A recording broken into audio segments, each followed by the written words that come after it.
Manchester United fans, they told us what we did against Manchester City was just a one-off. They said it was nothing more than a so-called managerial bounce, and the entire Premier League world claimed the Arsenal game would expose the truth. Well, to be completely honest, that Arsenal game did justify everything, because we went to the Emirates and dismantled Arsenal in their own home to prove beyond any doubt that this is not a managerial bounce. We didn't just beat them, we made a statement, we dominated them mentally, tactically, and emotionally, and we did it in a way they will not forget anytime soon. We broke their records one after another that night. Arsenal lost their first home game of the season. They lost for the first time in 24 games after scoring the opening goal, and for the first time since December 2023 they conceded 3 goals in a single match. All those records, all that so-called invincibility, all that confidence Arsenal had, we ended it all at the Emirates, and it ended because of one man and one clear vision, Michael Carrick. And finally, we've seen how much this meant to the fans today. This has been a dream week. How has it felt for you? Yeah, I feel great. I mean, my kids were in there as well, so in the away end, so going over and seeing them so happy and celebrating. It's what it's about, you know. It's what we've grown to love. Of big games like this, big wins, and supporters enjoying it. It's important we have that connection. Yeah, as you can see, you know, it's just what I love. It's what we get a buzz off, and I'm really proud today to be able to be part of that to make it happen. Now it truly feels like the whole football world enjoys watching Manchester United struggle. Year after year, people seem to celebrate our downfall, analyse our failures more than our successes, and wait patiently for the next slip just so they can say, "I told you so." But one thing is absolutely certain, and it has always been certain throughout our history: Manchester United will rise again. We are definitely going to rise again, and when it happens, it will feel almost unreal to the football world, like something they never prepared for. Now, I am not saying Michael Carrick is the one that will take us back to the glory days or not, but this is the point of this video. The main point of this video is to calmly and clearly explain what Carrick has actually done, so we all understand that there is no magic involved here. This is not luck, this is not a manager bounce, and this is definitely not a one-off performance. This is simply a step in the right direction, built on ideas, confidence, structure, and execution. I will break down why I believe that, and I will also give you my honest take on whether Carrick should be a long-term option or not. So if you truly care about Manchester United and you want real conversations, kindly give this video a like, subscribe to the channel, turn on your notification bell so you don't miss my videos, and stay with me till the end, because this one matters. It become irresistible that Michael Carrick has to become a really strong part of this conversation about United's future. I think if United win every game from now till the end of the season, I still wouldn't be giving him the job. Why? I just think they need a bigger, more experienced manager. Simple as that. Carrick could win every game. Timing coming into the job was fantastic for him, and he said he was enjoying it. You enjoy management when you're winning football matches, of course. But I think the size of the club and the challenges they face over the next few years, because really, I know I've heard Jamie Carragher mentioned the last few weeks, you want a manager you feel will come in and get Man United winning league titles. Are we all going to sit here and believe Michael Carrick can get United winning league titles? Well, we've only got evidence of the last 2 weeks. I know, but that's still not enough for me. If you think on the back of 2 wins he warrants the job, then that's your opinion, and I'm entitled to mine. I don't believe he's the man to get Man United back winning league titles. Manchester United fans, trust me when I say this, we seriously need to stop letting pundits control the narrative around our club. Sometimes, when you listen closely, it feels like some of them don't even know what they truly want. If Michael Carrick wasn't getting results, these same people would be tearing him apart, dragging him over formations, tactics, and in-game decisions. Now that he is getting results, suddenly the tune has changed. Oh, he shouldn't get the job long-term. It's confusing, it's contradictory, and it shows the real problem. Now, I am not sitting here saying Carrick must be given the job immediately, no. Roy Keane just said that there are bigger, more experienced managers out there who could do the job better, and he wouldn't give Carrick the job for long term. Now that argument sounds logical on the surface, but what those same pundits conveniently forget is this: we have already been down that road many times, and yet the circle continued. We had David Moyes, we had Jose Mourinho, we had Louis van Gaal. You cannot tell me those men were not experienced. You cannot tell me they didn't know football. They are elite managers, proven at the highest level, and yet, they still got sacked. So clearly, the problem at Manchester United was never just about formations, or tactical boards, or coaches. It has always been deeper than that. It has been about the structure of the club, the board, the players, and the mentality of the players. Now look at what we are seeing today. We have a man who understands the demands of the Premier League. A man who understands this group of players, who knows how to push them, who knows how to get the best out of what is available right now, not in theory, not on paper. And he is doing it in a big, convincing way. So why is the first reaction to shut the door immediately and say, no, don't give him the job? Why can't we at least have an honest conversation about solving this problem from within for once?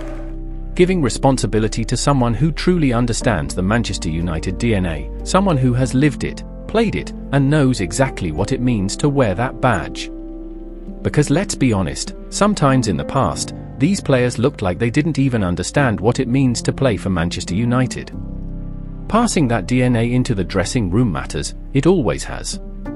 But here's the real truth, and this is the part people don't like to talk about. Even that alone will not solve everything. Passion, DNA, understanding the club, all of that means nothing if the board does not do what is necessary for the long term, and do it the right way. If the structure above the manager is still broken, then no coach, no matter how experienced or how united he is, will survive in the long run. And that is the real conversation we should be having. Now here is what many people truly don't understand about what Michael Carrick is trying to achieve here, and this is where a lot of people completely misses the point. People are asking if Carrick came in and suddenly performed some kind of miracle on this team, but the truth is simple, there was no magic at all. What Carrick did was apply deep understanding. First of all, people forget who Michael Carrick really is. He is a Manchester United legend, and more importantly, a Premier League legend. He lived in this league, he played in this league week in, week out. He understands the pace, the intensity, the pressure, the opponents, and the demands of the Premier League inside and out. That alone already gives him a massive advantage. But it doesn't stop there. Carrick was not just any midfielder, he was a midfield dictator. A defensive midfielder who controlled games, protected the back line, dictated tempo, and made everyone around him better. Now when you look at this current Manchester United team through that lens, everything starts to make sense. As a coach who played that role at the highest level, the very first thing Carrick focused on when he arrived was improving how this team plays with the ball. That is one of the most underrated aspects of football today, because many people don't truly understand the power of being confident on the ball. Talk to us about the Michael Carrick era. It is off to a fantastic start. What exactly has he done in such a short space of time with you guys? 3 days, unbelievable. First of all, playing with the ball. Don't being scared of the ball, being composure with the ball. Playing with confidence. Also, when we have to defend, we defend with our life, and when we have to play with confidence. And I think today we did it. Carrick worked on these players mentally and technically. Don't be scared to pass. Don't be scared to receive the ball. Don't be scared to play. That confidence completely changed everything. Suddenly, you are seeing Maguire and Martinez, with Dalot involved and Luke Shaw, calmly passing out from the back against Manchester City and Arsenal, forcing those teams to step back instead of pinning us in. If you watch the Arsenal game carefully, the start was slow, yes, but the moment the players trusted what Carrick had drilled into them, the moment they stopped playing with fear and started playing with belief, the game flipped. Arsenal began to sit back, and we took the game to them. That confidence allowed us to move the ball, threaten them, and create goals that were not lucky or scrappy, but worked, well-constructed goals full of quality, chemistry, and execution. That is why Dorgu had the confidence, the audacity, to take that shot and score against Arsenal. That is Manchester United football. We don't play scared, we play with confidence. We fight for every ball. We show grit, dominance, and hunger. We don't give up, and we don't stop until the final whistle. That is the Manchester United DNA. And it doesn't end there. Carrick also improved our defensive structure, because confidence transforms how a team defends as well. When a coach has played as a defensive midfielder at the highest level, he understands how the midfield must protect the defense. Before, Our midfield used to be too open, leaving massive spaces and exposing our back line. Now, that problem is being fixed. The midfield is compact. The distance between Bruno, Mainu, and Casemiro is small. The team stays connected. When players are that close together, it becomes extremely difficult to play through them. Together, they shield the defense, close spaces, and move as a unit. That is why we now look solid. That is why we can both play out from the back and defend properly. This is what you get from a team full of confidence, structure, understanding, and character, not magic, not luck, but clear football intelligence being applied the right way. Now I won't say Michael Carrick has improved our attack, because even before he came in, we were already creating chances and scoring goals. That part of our game was never the biggest issue. The real problem was what happened after we scored. We would score a goal and then immediately concede. Teams would run through our midfield and defense like it was nothing, like it was a joke.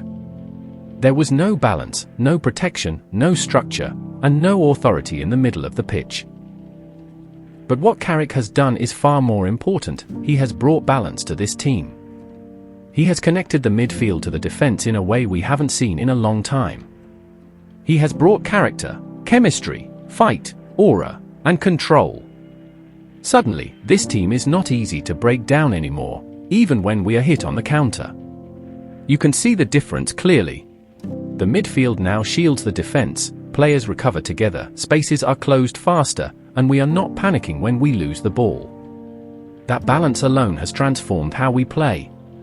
What makes it even more impressive is the confidence spreading across the team. The belief is rubbing off on every single player on that pitch. You look at those 2 games and honestly, you struggle to point at one player and say, he had a bad game. That is not accidental, that is one of the biggest signs of a good coach. A good coach doesn't rely on 1 or 2 stars, he raises the level of everyone. He improves players, he makes average performances disappear. And suddenly, even players people usually criticize, like Dalot, are putting in solid, disciplined performances and doing their jobs properly. That tells you everything you need to know. This is exactly how I judge coaches. By how much they improve the players they already have, not just the system, not just the results alone, but the players themselves. And Carrick has clearly done that. That being said, there is still a long way to go with this team. This is not perfection yet, this is not the finished product, but what we are seeing now is balance, structure, belief, and growth. And that is the foundation of something serious if it is protected and built the right way.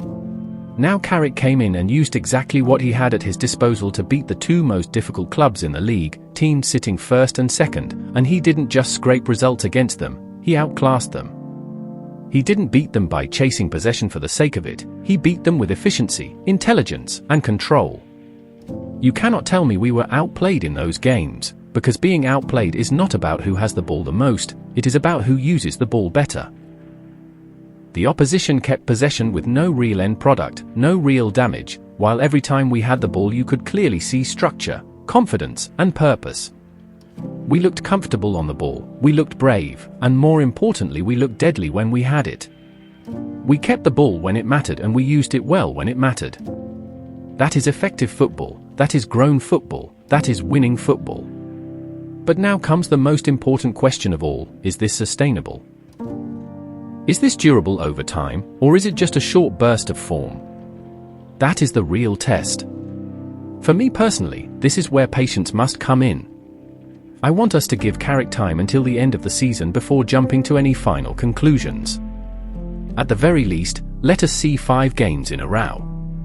5 games may sound small, but trust me, 5 consecutive wins in the Premier League is not a joke. It is a serious test, especially with the players we currently have.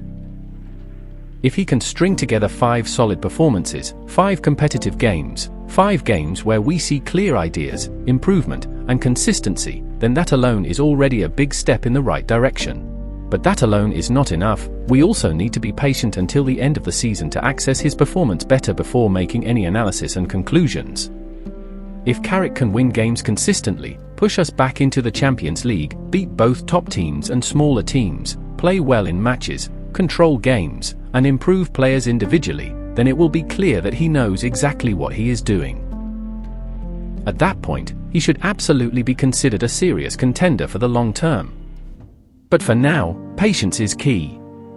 Let the season play out, let the process breathe, and then we can make a proper, informed judgment about the future.